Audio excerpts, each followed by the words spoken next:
السلام علیکم ویورز، کیسے ہیں آپ؟ آج ہمارا ٹاپک ہے ہسٹری کے حوالے سے ظہیر الدین بابر، جو کہ 1526 سے 1530 تک اس کا عہد حکومت تھا۔ ظہیر الدین بابر 14 فروری 1483 کو فرغانہ، جو کہ موجودہ ازبکستان کا ایک شہر ہے، میں پیدا ہوئے۔ آپ کے والد کا نام عمر شیخ مرزا اور والدہ کا نام نگار خانم تھا۔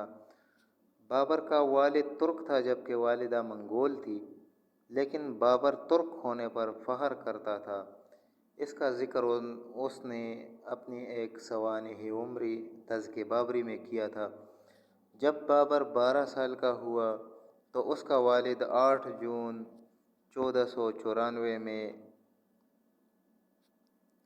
وفات پا گیا اور سلطنت کا بوجھ ظہیر الدین بابر کے کندھوں پر آ گیا۔ بابر کے دور حکومت کے ابتدائی حالات: جب ظہیر الدین بابر بادشاہ بنا تو اس پر مصیبتوں کے پہاڑ ٹوٹ پڑے۔ اس کے اپنے رشتہ دار بھی اس کے دشمن بن گئے۔ اس نے سمرقند پر حملہ کیا، لیکن اس کی وجہ سے اس کا اپنا علاقہ فرغانہ بھی اس کے ہاتھ سے نکل گیا۔ اس نے 1504 میں کابل پر حملہ کیا اور اس پر قبضہ کرنے میں کامیاب ہو گیا۔ اس کے بعد ظہیر الدین بابر نے برصغیر پاک و ہند پر حملہ کرنے کا سوچا۔ برصغیر پاک و ہند پر حملہ کرنے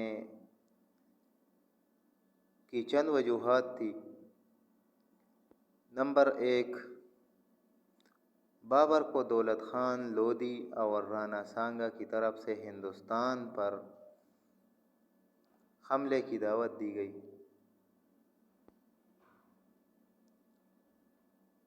1526 میں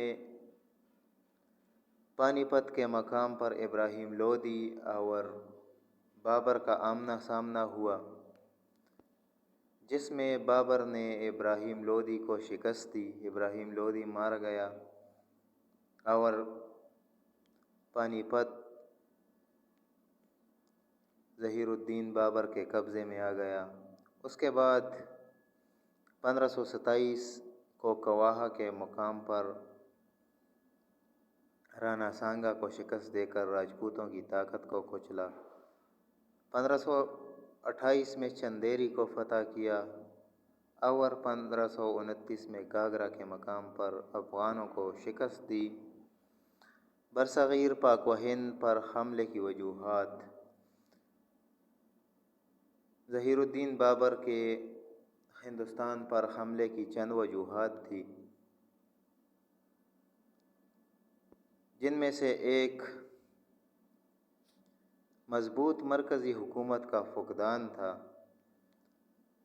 اس وقت ہندوستان میں چھوٹی چھوٹی ریاستیں تھیں جو کہ خود مختار تھیں اور آپس میں لڑتی جھگڑتی تھیں۔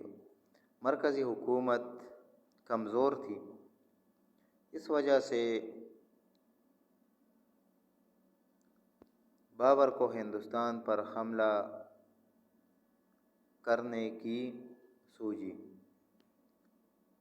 دوسری بات جس کی وجہ سے ہندوستان پر بابر نے حملہ کیا وہ دولت کی فراوانی تھی۔ چونکہ ہندوستان کی سرزمین زرخیز اور مختلف وسائل سے مالا مال تھی، پانی کی فراوانی تھی، یہاں ہر قسم کی فصلیں اگتی تھیں، اس وجہ سے بھی بابر نے ہندوستان پر حملہ کیا۔ تیسری بات، ہندوستان کے لوگوں میں فوجی تربیت اور نظم و ضبط کی کمی تھی۔ اس کے برعکس بابر کی فوج تربیت یافتہ اور جنگی ساز و سامان سے لیس تھی۔ چوتھی بات جس نے بابر کو ہندوستان پر حملہ کرنے پر مجبور کیا وہ بابر کا توپ خانہ تھا۔ بابر کے پاس جدید قسم کا توپ خانہ تھا، جبکہ ہندوستان کے لوگ روایتی جنگیں لڑتے تھے۔ اسی وجہ سے بھی بابر نے ہندوستان کو فتح کیا۔ راجپوت اور بابر، چونکہ رانا سانگا نے دولت خان لودھی کی مدد سے بابر کو ہندوستان پر حملہ کرنے کی دعوت دی تھی، اس میں رانا سانگا کی اپنی ایک خواہش تھی۔ رانا سانگا میواڑ کا حاکم تھا، جو کہ ایک طاقتور ریاست تھی۔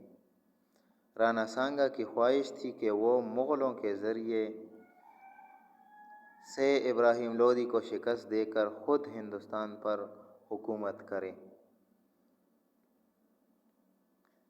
بابر رانا سانگا کے عزائم کو سمجھ گیا اور کواہا کے مقام پر رانا سانگا سے جنگ لڑی۔ پہلے تو راجپوتوں کی طاقت کو دیکھ کر ظہیر الدین بابر کی فوج خوفزدہ ہو گئی، لیکن اس وقت بابر نے اپنی فوج کو ایک بہت ولولہ انگیز خطاب کیا، جس سے بابر کی فوج کا حوصلہ بلند ہوا اور انہوں نے راجپوتوں کا مقابلہ کیا اور ان کو شکست دے کر راجپوتوں کی طاقت کو کچلا۔ بابر اور افغان ابراہیم لودھی کے بھائی محمود لودھی کا ساتھ دے رہے تھے۔ 1529 میں گھاگرا کے مقام پر بابر اور افغانوں کے درمیان جنگ ہوئی، جس میں افغانوں نے شکست کھائی اور شمالی ہند پر بابر کا قبضہ قائم ہو گیا۔ بابر نے اپنی سوانح عمری لکھی، جسے تذکرہ بابری کہا جاتا ہے۔ بابر نے اپنی حکومت کو توسیع دینے کے ساتھ ساتھ چند یادگار عمارتیں بھی بنائیں، جن میں مشہور بابری مسجد اور پانی پت کی مسجد ہے۔ بابر کی وفات کا قصہ کچھ یوں ہے کہ اس کا بیٹا ہمایوں بیمار پڑ گیا۔ جب طبیب بھی ناکام ہو گئے تو اس نے ہمایوں کی چارپائی کے گرد چکر لگائے اور اللہ سے دعا کی کہ اس کی زندگی ہمایوں کو دے دے۔ اس کی دعا قبول ہوئی، ہمایوں صحت یاب ہو گیا اور بابر وفات پا گیا۔ بابر نے 26 دسمبر 1530 کو آگرہ میں وفات پائی اور 1531 میں اسے بابر باغ افغانستان میں سپرد خاک کیا گیا۔